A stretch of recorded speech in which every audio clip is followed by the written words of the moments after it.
I'm so glad that Ms. Carr asked me to come and speak with you. So I wanted to introduce myself a little bit. I know that this is something on everybody's mind and it has changed how we live our lives.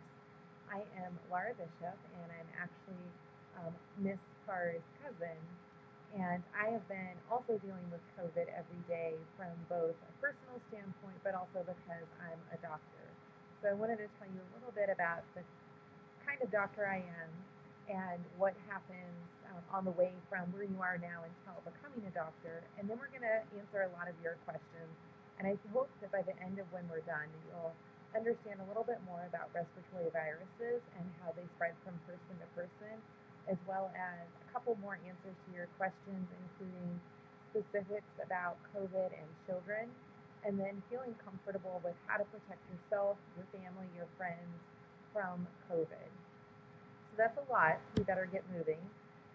Here's what I do. So I'm a med peds doctor, which means that I did training in both internal medicine, which I take care of adults, and I'm a specialist for adults, as well as training in pediatrics, where I take care of kids. So it was kind of like a double major for me, and I still switch back and forth from a pediatric or a children's hospital to an adult hospital.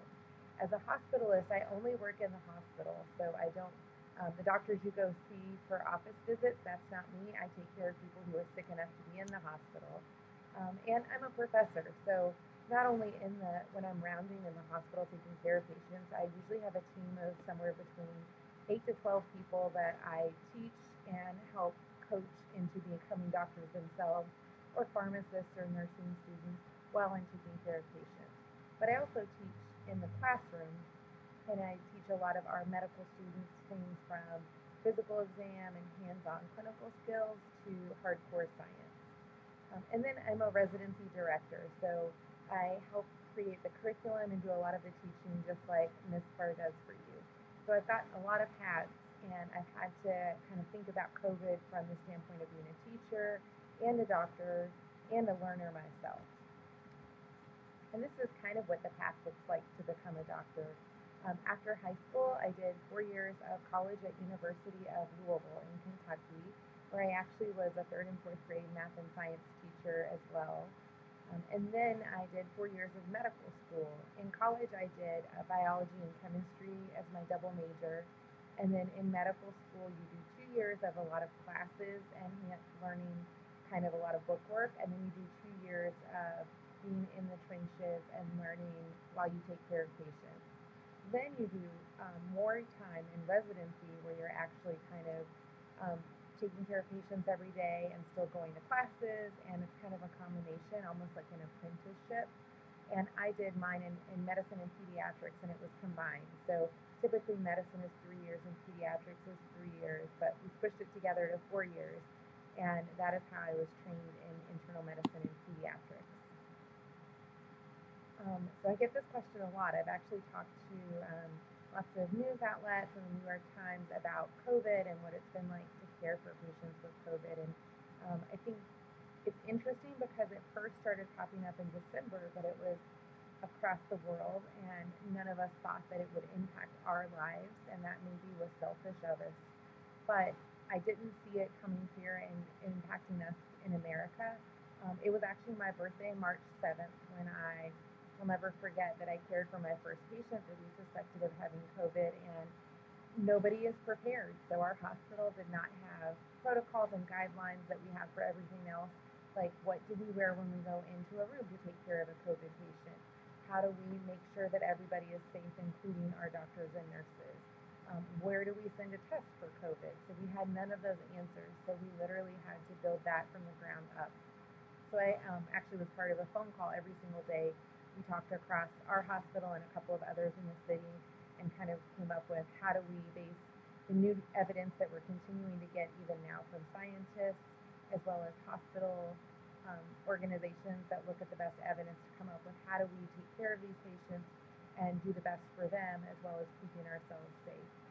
So it has been a whirlwind. It's a totally new thing, I think, for all of us to be in the position where we are learning about things exactly as the evidence is being generated. So we really get to understand more of the scientific method, which really is I'm going to have a hypothesis and I'm going to do a test and see if it's true or not, and I'm going to maybe disprove my hypothesis.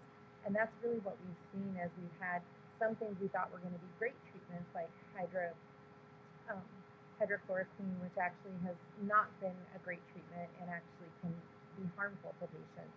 So really learning kind of as we go, and it's been a lot of it's been great for me as an academic or kind of a university doctor, because that's what I teach my residents and students every day is really how do I go and search the evidence, the literature, the science out there, and come to my own conclusion versus just going to class and being taught. So I try to teach everybody how to be lifelong learners, and that has certainly come in handy this year.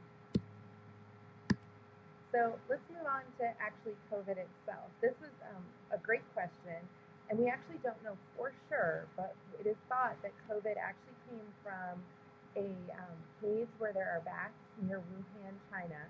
And then as we've seen in prior viruses like COVID, we were able to look at the genetics and the DNA to see that the COVID jumped from the bats over to this guy here. He looks like an armadillo, but he's native to China, and it's a pangolin, Pangolin. So this pangolin, these animals are actually sold in China, like at a farmer's market type situation, and it's not always the cleanest. And at some point with having those pangolins, the virus jumped from them to a human. And this is a pretty common thing that we see in some of these respiratory viruses.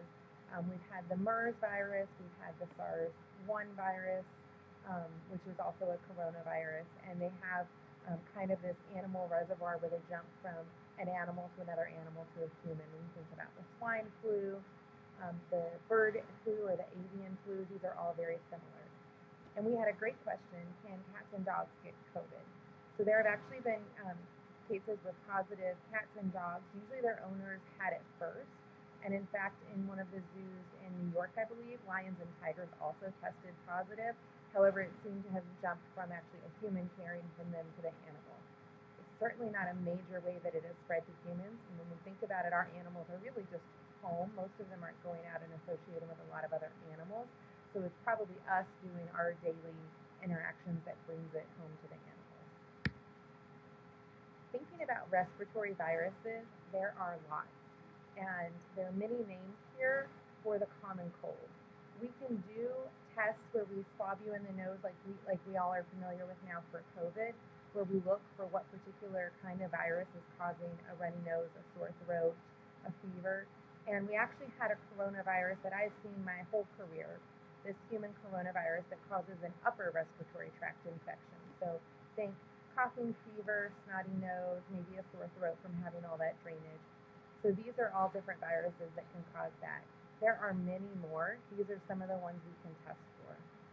And then when we separate that down into the lower respiratory tract, we tend to get things that are more like coughs and pneumonias, trouble breathing. Maybe somebody might need oxygen, a nasal cannula for oxygen. And that's what I think of with the flu, our initial SARS, and this new virus, this novel coronavirus, or SARS-CoV-2. So lots of the common cold stuff, trouble breathing, coughing, fever, some of the flu symptoms like diarrhea, vomiting, muscle aches, headaches, and some ones that are pretty unique to COVID where you have loss of smell or taste. And we had this question, how long does it last outside of the body? So it really depends. We had some great scientists out of the New England Journal of Medicine ask the very same question back in March or April, I believe. And they looked, if you look at this axis here, this is time. So they looked for 4 days at the coronavirus once it left the body on copper, cardboard, steel, and plastic. And they saw it go down over time as expected. It looks like it lasted longest, about 3 days, on plastic and steel. You can see how that kind of stayed up longer than these that kind of went down flat sooner. All of them were dramatically decreased in terms of the amount of virus at the end of the experiment. So although we may be able to test and tell you that there is coronavirus on stainless steel 3 days after someone coughed on it, we don't actually know how much virus on the steel is enough to create a clinically significant infection that would make you or I sick. but we really don't know. What I will say is it's probably not as long, and it's probably not the major type of spread. It's usually going to be from person to person, not from a surface. However, if you're out and about and you're touching things that are around other people, I would certainly use lots of hand sanitizer frequently. So, novel coronavirus is what we started calling this. Um, and it's the same as SARS, or severe acute respiratory syndrome coronavirus 2, because we've already had a SARS-CoV-1. This is actually the name of the virus that causes the disease. When we call it COVID 2019 or COVID, that's the coronavirus disease. So interesting, there you go. It's a different name for the bug and the disease. And we had a question about why is it called coronavirus. So when we look at, this is the pretty picture that is a computer model that is seen on all of the CDC website and everything. So you can see that, but this is what it really looks like under a microscope. So it's got these little kind of projecting pieces here, and so it looks a little bit like a crown, like if wearing a crown on its head, and corona is actually Latin for crown. So this was a great question. How does it spread so fast? There's a lot on this slide, but what I want you to look at first is up here in this corner. So let's say today you were exposed to someone, it could be in your classroom, it could be a family member. So you're exposed on day 0. On average, most people do not show symptoms until day 5. So you have it here. We're not sure exactly when you start to be able to spread it to other people, but it can even go all the way up until 10 days, 13 days before you have symptoms. So these people are walking around like you or I, it could even be you or I, without any symptoms, and we don't know that we might have the virus. So that makes it very easy to spread from person to person, because it's not just when you're sick. You can spread it before you know that you're sick. This is helpful to look at. We talked about some of these symptoms earlier. There's really 2 types of sickness that you can have with COVID. The first one is all these pneumonia symptoms. So you have the cold, the cough, the fever, trouble breathing, and that's directly damage from the virus. And then we see people, some people, not all people, this very small percentage here that's red, will later on in their disease have an overreaction of their own immune system, where their body is trying to fight things, and it actually does it a little bit more aggressively than we would want. And that leads to a lot of the people that end up going into the ICU or having a lot of issues requiring a breathing tube or possibly even dying. So this is a little bit different in terms of, this is when the virus is causing trouble for your body, and this is your body overreacting to the virus. But by and large, most people tend to have this mild to moderate disease with these kind of symptoms. And then about this many people need to be admitted to the hospital and have trouble breathing. And about this many people here, this very thin piece of pie, actually have respiratory failure. So also when we talk about it spreading so fast, we know that people can spread it before they even have symptoms. And it also spreads by respiratory droplets, which is really easy to go pass back and forth. It's very different than diseases that are passed on by blood and really take one person and one person having very close contact. There are many people during the day, even just going to get coffee or stopping at the library, that when you talk to them, you may have a respiratory droplet spread from you to them. So this is when we look at one person on average for COVID, a little bit over 2 people are spread to. So you can see this one person has it. They don't know they have symptoms. They can spread it. They typically spread it to around 2 to 3 more people, and each of those spread to 2 to 3 people. So you can see how quickly that really balloons out to a lot of people. When we talk about COVID in kids, this is where you guys had a lot of questions, which makes sense because it's what directly affects you. Anyone can get COVID. Kids do tend to have milder cases. Many kids never have any symptoms. They might get tested because a family member has symptoms and find that they're positive. So that's great news. Many kids just have a normal cough, cold, runny nose. So I think it's really important if you start to feel sick at all to make sure that your parents know, so that you don't go to school or go outside and you can be tested. And it's very rare, but some of kids will have that kind of reaction that we talked about that's very different, and it's the immune system overreaction. That is a rare cause. And when we look at all kids with COVID, every single one in the country, we have about 587,000. So that's over 500,000 kids, but most of them did not need to go to the hospital. So depending on which places you look at and who reported the numbers, it's less than 1% to 8% of children with COVID that actually needed the hospital. And then I had a question about are kids with cystic fibrosis at an increased risk? And yes, anybody who has an underlying disease, especially one in the lungs, is a little bit at an increased risk. In particular, cystic fibrosis makes it hard to clear infections. So you know how sometimes you have a cough and you have like a gross cough that you cough something up? In cystic fibrosis, you actually aren't able to cough things up as well, which is a good thing. Your body is trying to cough things up to get rid of viruses and bacteria and germs. And so in cystic fibrosis, because that mucus is so tenacious or difficult to cough up, you really will sometimes be more likely to have severe infections. So unfortunately, people with cystic fibrosis, people with diabetes, people with asthma, lots of people are at higher risk. So we need to make sure that we're all wearing our masks and doing our best to protect those people. Yeah, is there a cure? Gosh, I wish that I could tell you that there is, or that I could see one happening, but not really. When we think about other respiratory viruses like the cold or the flu, we don't have cures for those either. And there's just not an easy way to cure viruses. They're very tricky, and they kind of change shape and change their genetics just enough that it makes it really hard to have a targeted cure. So for example, if you have an ear infection, your doctor gives you an antibiotic, you take the antibiotic, you are better, it is great. Viruses don't work like bacteria, which are the cause of an ear infection. We do have, just like in the flu, we've got a couple of treatments that may make you be sick a little bit shorter of a time. You may not get quite as sick.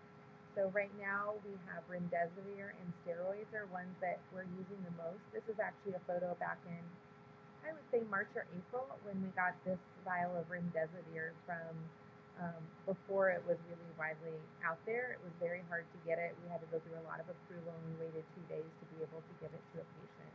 We have a little bit more access now. So in the hospital, this is what it looks like trying to keep ourselves safe. And we actually do have patients that come in, and not only do they need to go to the ICU and have problems with breathing that might require a ventilator, they actually can have lots of problems where their body gets weak and they need a long rehab. So most people who are in the hospital with severe disease end up going somewhere to get stronger before they're able to go home. People can also have long-term damage to different organs. So kidney problems, problems with their brain, problems with their heart, long-term damage to the lungs. So it's not just about who is sick enough to go to the hospital. Sometimes it can last years longer is probably what we're going to start seeing.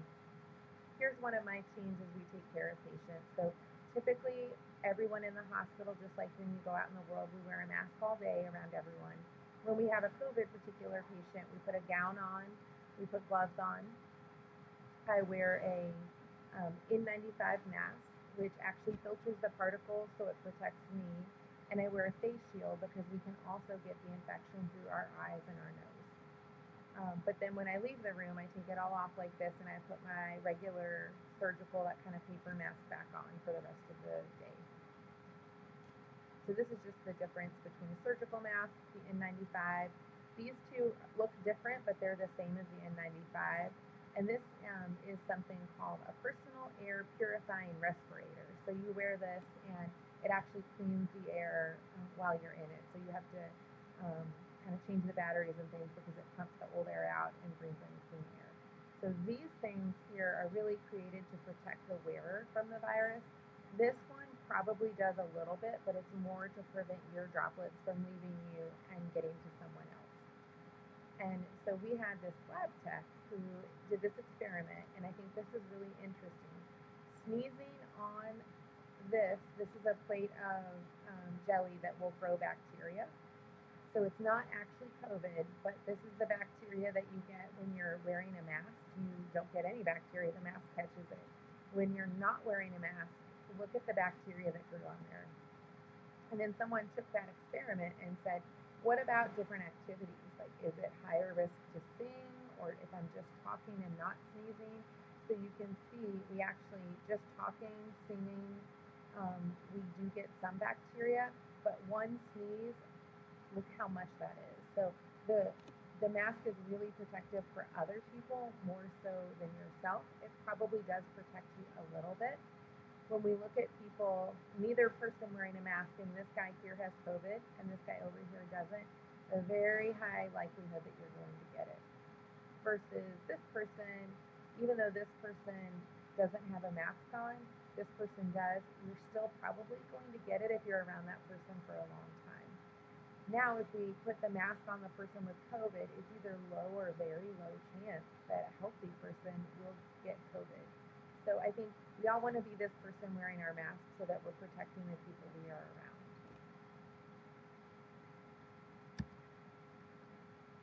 And so the things that we can do to really work on this is recognizing our symptoms. If we happen to be sick, we should stay home and talk to our parents so that we can get the medical care we need or get tested.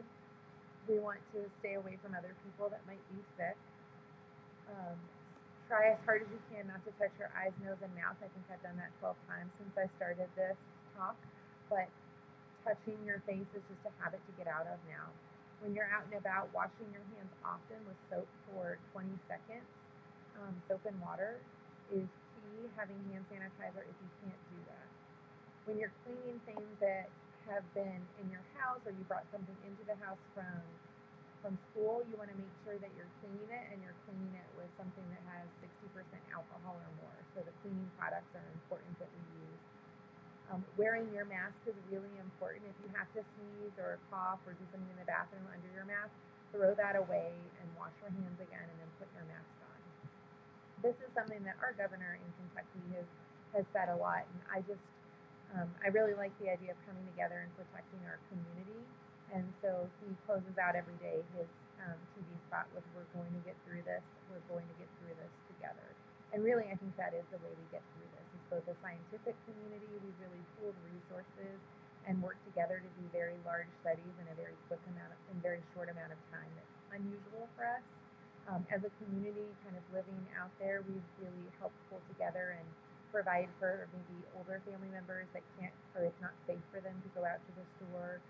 And you guys are even like wearing your masks and doing your best despite how hard it is to not be able to go and see your friends and do all of your after school activities and sports teams like you usually would. I know it's a big change, but really you're doing it to protect everyone, and I appreciate that.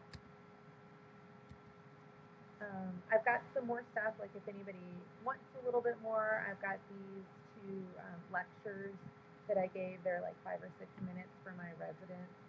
I thought the COVID in animals was interesting if anybody wants to read more about that. And hopefully I'll be able to answer any lingering questions after we're done with this.